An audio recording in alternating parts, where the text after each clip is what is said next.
እስካሁን ፍቅረኛ አልጋ ላይ ጠይቃ የምታውቀው በጣም እንግዳ የሆነ ጥያቄ?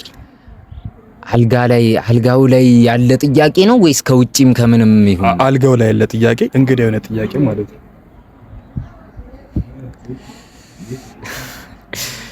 ከአልጋው ውጪ ያለ ጥያቄ አልጋ ላይ ሆነን የጠየቀችኝ ቢሆን ነበረው። አልጋ ላይ ሆናችሁ በቃ ጀስት ከአልጋ ጋር የተገናኘ ጥያቄ፣ ዊርድ የሆነ እንግዳ ጥያቄ ማለት ነው የተጠየቀው። ኦኬ በቃ ያውን ጎበዝ ከመሆኔ የተነሳ አልጋ ላይ ስለ ኮከብ ጥያቄ ጠይቀኛለች። ስለሽ የኮከብ ጨዋታ እኮ ወሳኝነት አለው። ምንድነው ኮከብ ምናምን ነገር ብላ ይሄ በጣም ግን ኖርማል ጥያቄ እኮ ነው። ወይስ ሬት ልታረገህ ብላ ነው የጠየቀችው? እንዴት ጎበዝ ሆንክ ነው እንጂ በምን ኮከብ ብትሆን ነው እንደዚህ ፐርፌክት ሆንከው? ምን እያለቀሰች ይመስለኛል። በጣም እየጠበጠብኳት ከአቅም በላይ ስለሆነባት እያለቀሰች ይመስለኛል ይሄን ጥያቄ ጠየቀችኝ። እኔም ያው ፖርን ስታሮች በሚበዙበት ወር ላይ ነው የተወለድኩት ብዬ መለስኩላት።